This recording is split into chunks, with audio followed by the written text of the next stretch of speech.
আসসালামু আলাইকুম। আসলে বর্তমান যে প্রেক্ষাপট চলছে আর অতীতে যে প্রেক্ষাপট ছিল বিগত ১৬ বছরে, আজকে আমি বিএনপির দল নিয়েই কিছু কথা বলতে চাই। আসলে বিগত সময়ে বিএনপি কতটা কি করেছে সেই বিষয় নিয়ে একটু কথা বলতাম আরকি। সেটা হচ্ছে যে আপনারা দেখেন যে বিগত যে ১৬ বছর যেই আওয়ামী লীগ যেই কর্মযজ্ঞ ঘটিয়েছে এটার বিরুদ্ধে আসলেই কি বিএনপি এভাবে জনমত গঠন করতে পেরেছে, অথবা তারা কি তাদের যেইভাবে আন্দোলন করার কথা ছিল সেটা কি তারা করতে পেরেছে? এটাই আমার আপনাদের কাছে প্রশ্ন।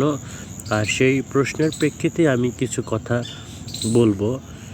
সেটা হচ্ছে যে আমরা যেটা দেখলাম আর কি, যে দিল্লি দাসীর পতনের পর ক্যান্টনমেন্ট থেকে জন্ম নেয়া বারবার অন্যের ঘাড়ে চেপে বন্দুক বলেন বা মাস শিকার করা একটা দল আছে যারা বিএনপি নামেই পরিচিত।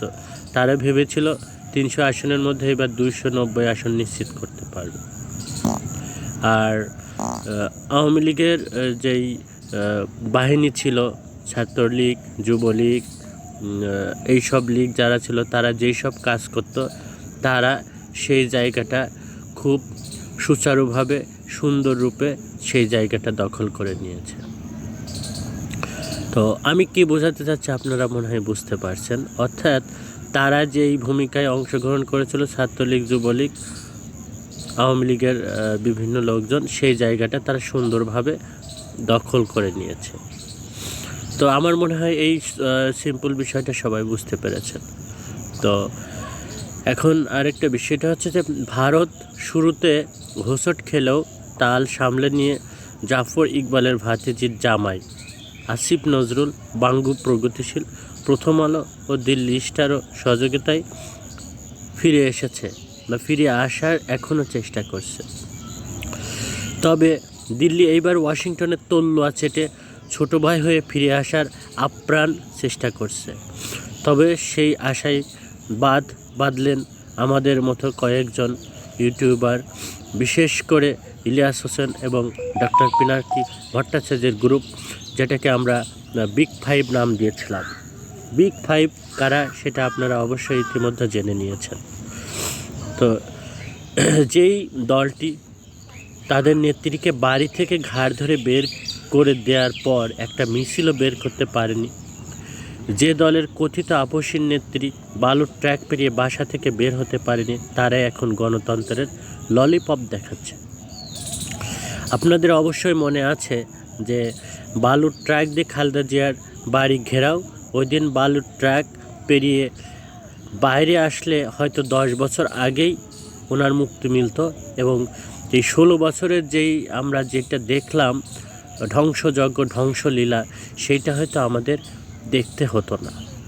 তো আমরা একপাক্ষিকভাবে হয়তো আওয়ামী লীগ দলটাকে দোষ দিচ্ছি, কিন্তু এখানে এর পেছনে আর অনেক কিছু দায়ী আছে।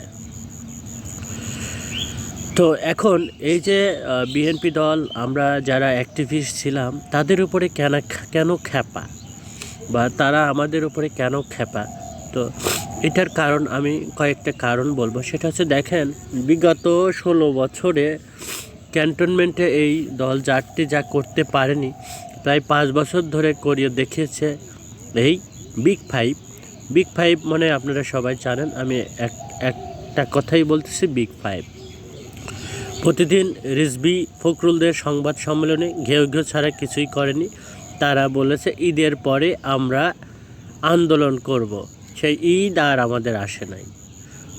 নিজেদের ছেলেমেয়েদের বিদেশে পাঠিয়ে দিয়ে তলে তলে লীগের সাথে সমঝোতা করে বেশ মজাই ছিল রুমিন ফারহানারা। বিগত দিনে একটি জনদাবি নিয়ে কথা বলতে শোনা যায়নি, কথিত ভোটের দাবি খালেদা জিয়ার মুক্তি ছাড়া। আমার মনে হয় খালেদা জিয়া যদি কারাগারে না যেতেন তাহলে মনে হয় না আন্দোলন করার মতো তাদের কোনো শক্তি সামর্থ্য থাকতো।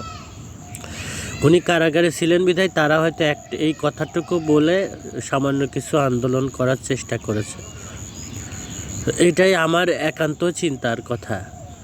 তো এখন কি হয়েছে, যে বিএনপি যখন পারে নাই, আন্দোলন করতে পারে নাই, তখন আমরা যারা অ্যাক্টিভিস্ট ছিলাম ডক্টর পিনাকি ভট্টাচার্য, দেলোয়ার হোসেন, ইলিয়াস হোসেন, যারা কনক সরোয়ার, যারা ছিলেন এই গোছের যারা বড় মাপের ইউটিউবার, তারা ধীরে ধীরে এই বিগ ফাইভকে জনমত গড়েছেন, জনগণকে বুঝিয়েছেন, বিপ্লবের পটভূমি তৈরি করেছেন। অবশেষে 5ই আগস্টে সেটা সফলতার রূপ দেয় ছাত্র জনতা। তো এখানে অনেকেই অনেক কথা বলবে, অমুক এই করেছে, তমুক এই করেছে। আসলে না, আসলে তারা ব্যর্থ হয়ে পারে নাই। তারা সবসময় অন্যের কাঁধে বন্দুক রেখে গুলি চালাইতে চায়, নিজেদের এই সাহস নাই যে আন্দোলন করা। যদি সেই সামর্থ্যই থাকতো তাহলে 16 বছর আমাদের এই একনায়কতন্ত্রের এই রোলারে পিষ্টে হতো না আমাদেরকে। তো এই হচ্ছে আমাদের বাস্তবতা আর কি। আমাদের রাজনৈতিক যে দলগুলো আছে তাদেরকে আরও অনেক সংগ্রামী হতে হবে, তাদের অনেক আত্মত্যাগ করতে হবে। তারা অন্যের ঘাড়ে বন্দুক রেখে গুলি চালানোর স্বপ্ন দেখলে তাদের স্বপ্ন কখনোই বাস্তবায়ন হবে না, এটাই আমার বিশ্বাস। তো এই হচ্ছে আমার বর্তমান প্রেক্ষাপটে এই কথাটা আমি বলতে চাইছি। তো আমার কথার বাস্তবতা আপনারা প্রমাণ করে দেখবেন আসলে কতটা সত্য, কতটা নির্ভরযোগ্য, অথবা কতটা অগ্রহণযোগ্য। এটাই আমার কথা। সবাই ভালো থাকবেন, সুস্থ থাকবেন, সুন্দর থাকবেন, আমার জন্য দোয়া করবেন। আসসালামু আলাইকুম ওয়া রাহমাতুল্লাহি ওয়া বারাকাতুহু।